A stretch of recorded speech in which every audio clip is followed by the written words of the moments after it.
रमजान के महीने में लोगों, ये रमजान का महीना गमख्वारी का महीना है लोगों। ये रमजान का महीना दूसरों का दुख और दर्द समझने का महीना है, लोगों की भूख महसूस करने का ये महीना है लोगों। अब रमजान का महीना आ रहा है, आया है। अब ये रमजान के महीने में चंद दिन बाद, जब ये 10 दिन बाद रमजान खत्म हो जाएगा, तो ईद की खुशियां होगी लोगों। हर कोई अपने यहाँ पर अपने अपने नए कपड़े खरीदा होगा। हर कोई अपनी जगह पर इस इत्मीनान में है कि मेरे शॉपिंग तो हो गई ना, मेरे कपड़े तो आ गए हैं ना, मैं तो कपड़े बना चुका हूं ना। लोगों, हमारे मुआशरे के अंदर चंद घर ऐसे भी हैं जहां की बेटियां उनके अब्बू से कहती हैं, अब्बू इस साल हमें भी कपड़े चाहिए।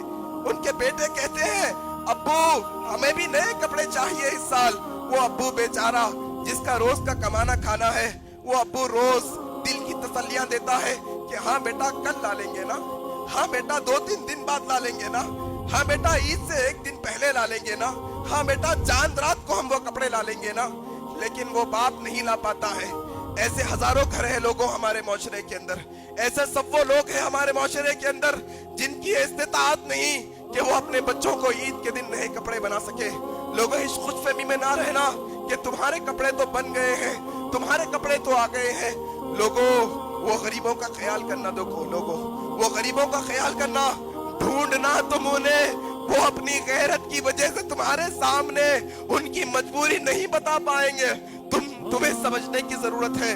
तुम ढूंढो ऐसे लोगों को, ऐसे गरीबों को जिनके पास ईद के दिन शीर खुरमा बनाने का सौदा भी नहीं होगा। लोगों, ऐसे लोगों को ढूंढो जिनके घर के अंदर ईद के दिन नई बेडशीट नहीं होगी बिछाने के लिए, वही पुरानी चीजों के अंदर वो जिंदगी गुजार लेंगे।